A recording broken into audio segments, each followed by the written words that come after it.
Racism against black people is a very common thing, but in this country, black people are referred to as slaves and are abused racially. As of July 2020, BBC's series of letters from Africa journalist Zeinab Mohammed Salih wrote about the racism against black people in Sudan. During the mass and worldwide protest of anti-racism following the death of George Floyd, Sudan, as an African country, seemed not to give too much importance to it. There were few posts of the hashtag Black Lives Matter in Sudan. On the contrary, Sudanese social media users heard racial abuse at a famous black Sudanese footballer, Issam Abdurrahim, who got married to a light-skinned Arabian makeup artist. Someone commented after seeing the couple on Facebook, "A queen marries her slave?" There were many similar comments which shows how far the country is from achieving their goal of building a new Sudan after resisting and dismantling Al-Bashir's regime. Well, it's not too surprising since the country has been dominated by light-skinned Arabian-speaking elites, while being black there comes with discrimination and racial abuse. Most newspapers are fond of publishing racial stories, going as far as using the words slave.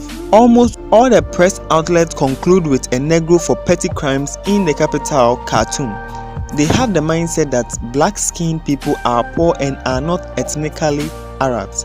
Zeinab Mohammed Salih asked Abdurrahim about his reaction to the comment about his marriage. He said, "I couldn't post more pictures on my social media page for fear of receiving more." Historically, in Sudan, racism is very common. Since independence, most senior positions have been filled with people from the north, the Arabs and the Nubian ethnic groups.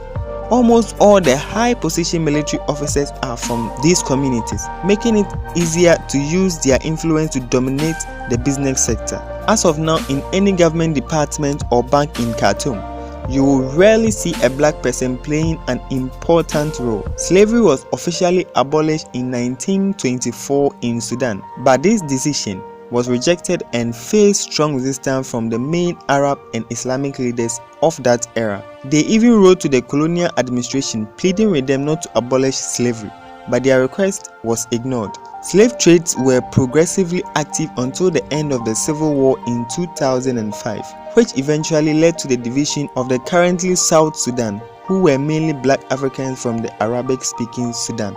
5 years later, the women and children abducted by Arab groups to work for masters for free often never saw their families again. Some also got their freedom back after they were bought by aid groups such as Christian Solidarity International. Have you ever been in Sudan?